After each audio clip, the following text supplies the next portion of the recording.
नमस्कार दोस्तों, आर्डोर एडुडेन के यूट्यूब चैनल पर आपका स्वागत है। आज बात करेंगे ग्लोबल क्राइसिस के बारे में। ग्लोबल क्राइसिस के बारे में बात इसलिए करेंगे क्योंकि इंडियन एक्सप्रेस में एक आर्टिकल आया और उस आर्टिकल में यह बताया गया कि जो पूरा वर्ल्ड है वो क्या क्या प्रॉब्लम फेस कर रहा है। इस आर्टिकल के अनुसार जो पूरा वर्ल्ड है वो 5 प्रॉब्लम फेस कर रहा है।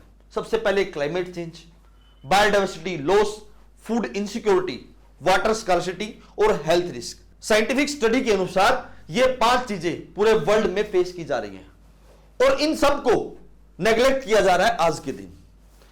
एक inter governmental science policy on biodiversity and ecosystem global group है जो हर साल रिपोर्ट निकालता है और यह बताता है कि लगभग हर साल 10 से 25 मिलियन डॉलर के हिसाब से हमें बायोडाइवर्सिटी लॉस हो रहा है और पिछले 30 से 50 साल में यह माना गया है कि 2 से 6% बायोडाइवर्सिटी लॉस हो चुकी है और हर साल मोर देन 50% जो पॉपुलेशन है वो उस ग्लोबल चैलेंजेस को फेस कर रही है। अगर आप ये देखिए, जैसे ये पूरा वर्ल्ड का मैप है, ये नॉर्थ अमेरिका, साउथ अमेरिका, यहां पर यूरोप और अफ्रीका और ये गया एशिया। यहां पर आप देखोगे तो हंगर सबसे ज्यादा है, वाटर स्कार्सिटी है, क्लाइमेट चेंज से रिलेटेड प्रॉब्लम्स हैं।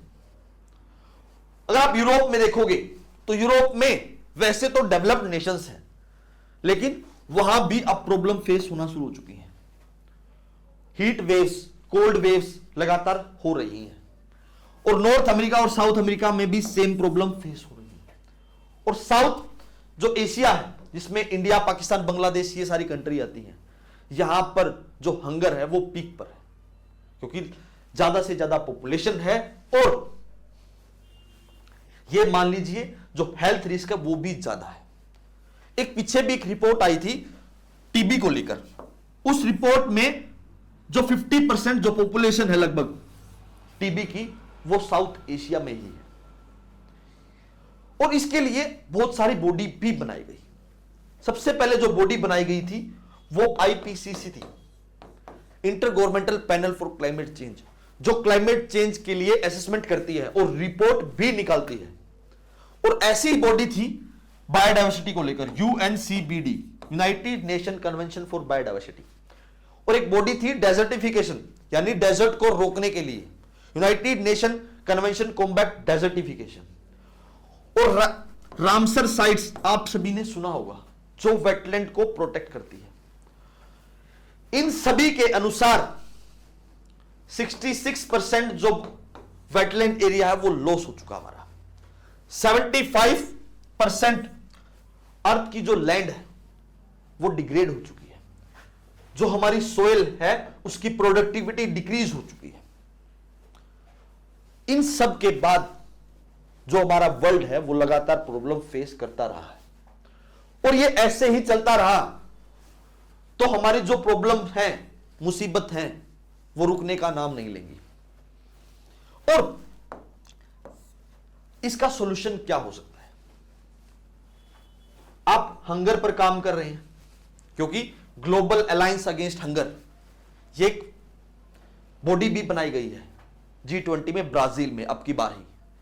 हंगर के लिए भी काम कर रहे हैं, क्लाइमेट चेंज के लिए भी काम कर रहे हैं, वाटर स्कार्सिटी, जहां वाटर की प्रॉब्लम है वहां आप जागरूकता भी फैला रहे हो, अवेयरनेस भी फैला रहे हो। और हेल्थ रिस्क लगातार इंक्रीज हो रहा है। आप सभी ने देखा होगा कोविड-19, ये कहीं ना कहीं क्लाइमेट चेंज का ही कारण है। लगातार जो साइक्लोन्स हैं, मरीन जो पॉपुलेशन है वो भी इफेक्ट होती है। और एक चीज ये भी है, यहां क्लाइमेट चेंज से बायोडाइवर्सिटी लॉस होता है। अगर बायोडाइवर्सिटी लॉस होगा तो फूड इनसिक्योरिटी बढ़ेगी, फूड इनसिक्योरिटी बढ़ेगी तो वाटर स्कार्सिटी की प्रॉब्लम भी बढ़ेगी जो क्लाइमेट चेंज से भी रिलेटेड है। अगर वाटर स्कार्सिटी भी है, फूड इनसिक्योरिटी भी है तो जो हेल्थ रिस्क है वो भी इंक्रीज होगा। तो ये 5 चीजें आपस में इंटरकनेक्ट है और इसी की वजह से इस आर्टिकल में यह बताया गया है, अगर आप जो ग्रीनरी है उसको इंक्रीज करते हो, जो मैंग्रोव्स है उसको बढ़ाते हो, वाइल्ड फायर को रोकते हो, ग्रीन हाउस गैस एमिशंस है उसको रोकते हो। तो ये सारी चीजें, जो पांचों चीजें मैंने आपको बताई, वो रुक सकती हैं। अगर हम इन सब को रोकने में कामयाब होते हैं तो हम अपनी इकोनॉमी का 1 ट्रिलियन तक बचा सकते हैं। और इसके लिए हमें काम करना पड़ेगा, इन्वायरमेंटल इंपैक्ट असेसमेंट। यह आर्टिकल मैंने आर्डोर एडुडेन के यूट्यूब चैनल पर करवाया था, लिंक डिस्क्रिप्शन में मिल जाएगा।